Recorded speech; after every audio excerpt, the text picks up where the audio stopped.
Hey friends, it's Raine Grayson, Organizational and Programs Manager at TMI Project, and the director of this season of the TMI Project Story Hour, Period Power Stories.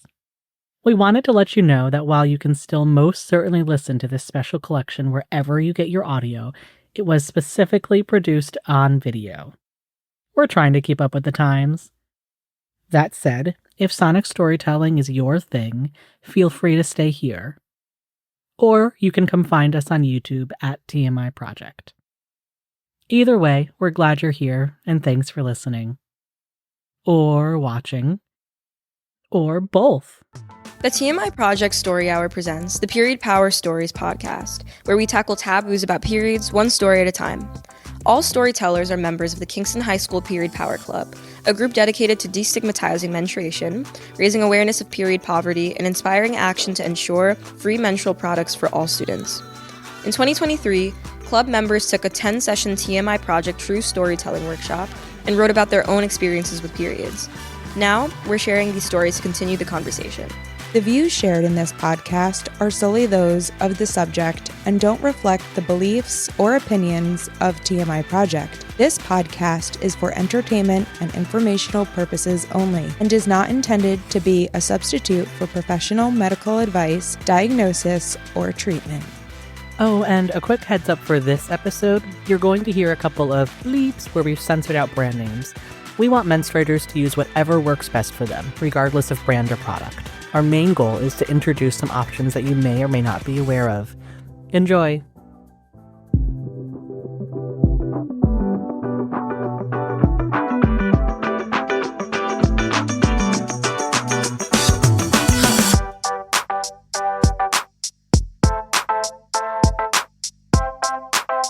Hi, I'm Tina Dierna, certified school social worker and the Period Power Advisor.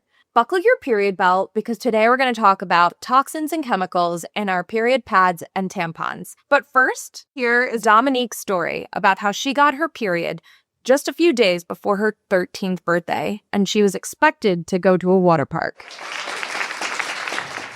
For my birthday, my family's going to Zoom Flume. I'm so excited, and I've even planned out my outfit in advance. But 3 days before the celebration, my little world of happiness is deflated when I go to the bathroom and see blood on my underwear. Come on, you've got to be kidding me, I think.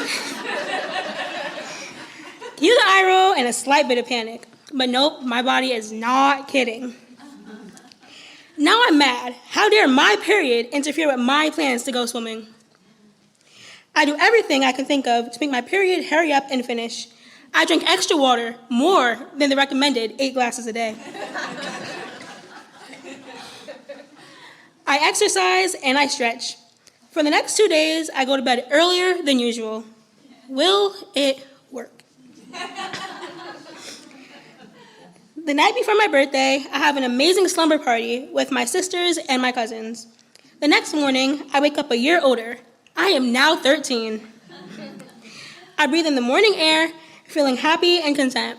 Then I remember, am I still in my period? I rush to my bathroom and examine my underwear. There's the tiniest of red dots on my underwear. Not a lot, but it's still there. Downstairs, my family is getting ready for our amazing day at Zoom Flume. We're not going to Zoom Flume anymore, my sister Shakina tells me. We're going to Six Flags instead. Oh, okay. Cool, I don't have to worry as much because Six Flags has more than water rides. But wait, there's a pool and I want to get in it. I'm still in my period and I want to go in the pool, I announce. Use a tampon, my mom says. Great idea, but oh Lord. I've never used a tampon before. I go inside my mom's bathroom, grab a tampon, take off the wrapper, and pop a squat. The window is cracked and the bathroom is freezing. Ma, I yell, but of course she can't hear me because the house is loud, full of girls. Guys, I yell to anybody that can possibly hear me. Still no response. I guess I'm doing this on my own. I attempt to insert the tampon in from different angles. I know it's a regular sized tampon, but dang, this thing seems huge.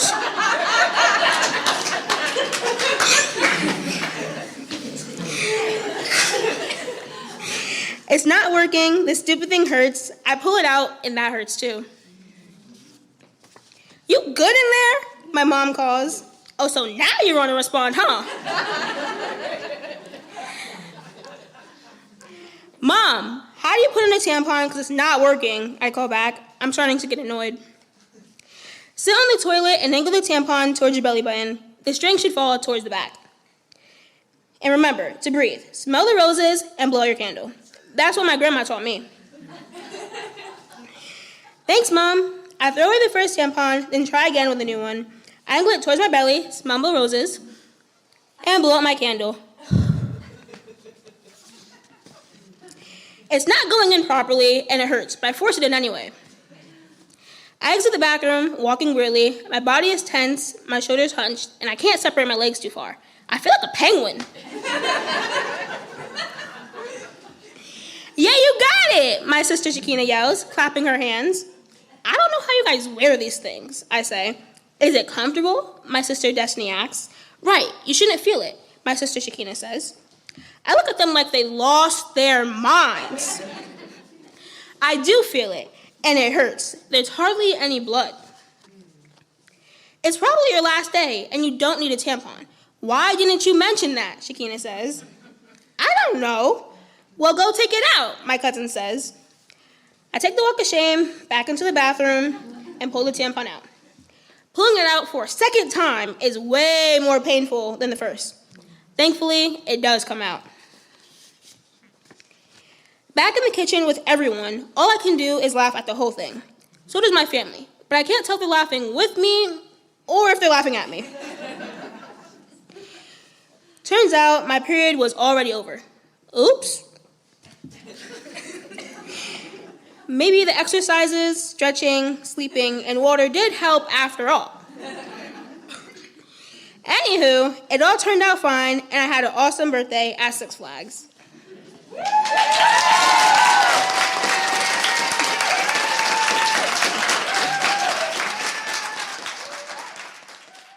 Welcome, Domonique and Benny. Hey. Hi. It's so nice to have you both here today. But I want to get right into this, Domonique. Tell me, how long has it been since you've last seen your episode? Very funny story, actually. It's been about 2, maybe 3 months. I was actually searching myself up on Google, as one does. I don't know, maybe I do.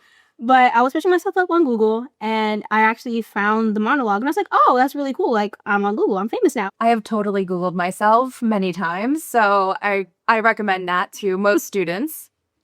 What was it like to watch yourself in that story? It was actually kind of funny watching myself again, just seeing myself up on the stage, because I was a nervous wreck, actually. But it also made me feel really proud because I actually got up on the stage and I did what I had to do.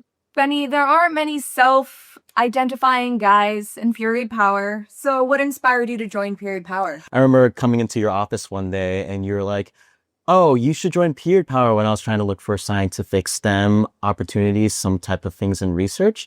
And you suggested maybe doing some type of research in types of what is exactly in period products. And I remember you showing us the products that were in our school dispensaries, and we just pulled them apart, and there's cotton everywhere. It was very bad, everywhere, whole room littered with cotton. But yeah, that kind of really got me into Period Power Club. I actually have some stats here. It says it is estimated that about 11,000 tampons are used in a menstruator's lifetime. Where would that amount of tampons even go? How much would that weigh? I think it definitely goes back into the environment, affects the local areas, and pollutes all that. And 11,000, right? That's around a football field of tampons. Imagine that going into the waters. Imagine that going to the local environment. That's horrible. Yeah, actually. It should just be wrapped up in tissue and properly disposed of, but a lot of people don't know that. That's really interesting that we're talking about tampons right now and how much waste it produces, because there's a recent study that showed that over 30 different brands of tampons from the US and Europe have contained numerous toxins such as copper, cobalt, zinc, and these end up in our products and our water waste management systems. The authors suggested that the FDA should be doing testing on our period products. Furthermore, it was said that the only thing that would be safe for menstruators to use without toxins are menstrual cups and cloth pads. Have you ever used a menstrual cup? I have not used a menstrual cup, but I did bring one with me today. Let's take a look at it. I would probably try it out, being that it's much safer than tampons. So, Well, this is a menstrual cup. Buddy, take a look. I've also never used a menstrual cup before. very squishy. Oh, and it's closed at the bottom. So a menstrual cup just goes right up. You can just insert it right into your vagina and it collects all the blood.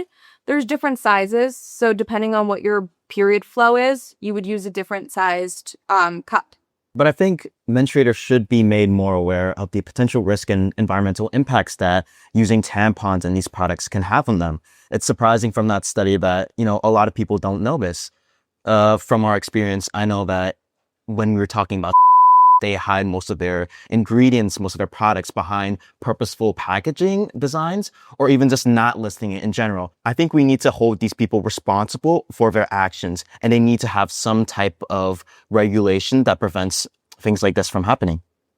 So let's take a look at them today. This here is a reusable pad. There's different types of styles.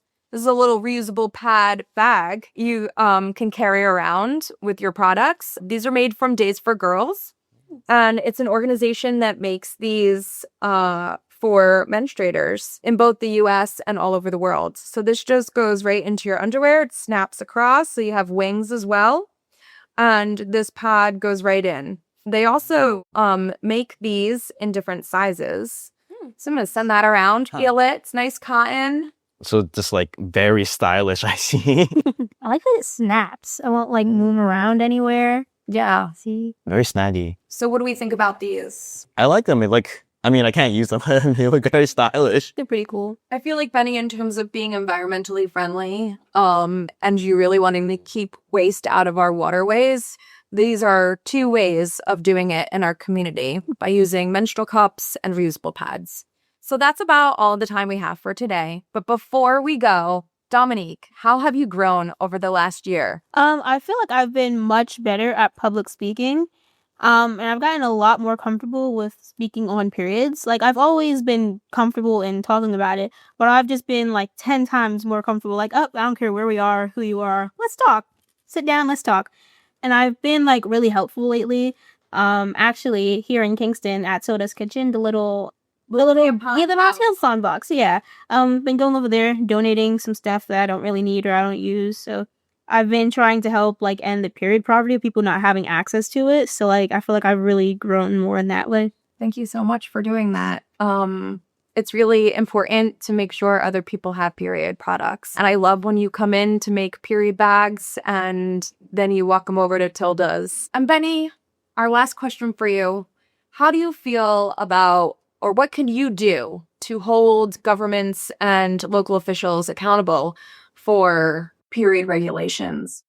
Yeah, I think just what we're doing right here, we're talking, we're having a conversation, we're expressing our opinions. We just need to be more open. We need to be more comfortable. Some periods don't need to be a weird topic where we're kind of that's yucky, and we really don't need to be afraid of those. We need to talk out. We need to speak out to our governments, our local officials, the manufacturers, and this is how we're going to get change, and this is how we're going to get more regulation. Thank you for that. And that brings us to the end of our episode today. Thank you so much, Domonique and Benny, for joining us. We look forward to seeing you all soon.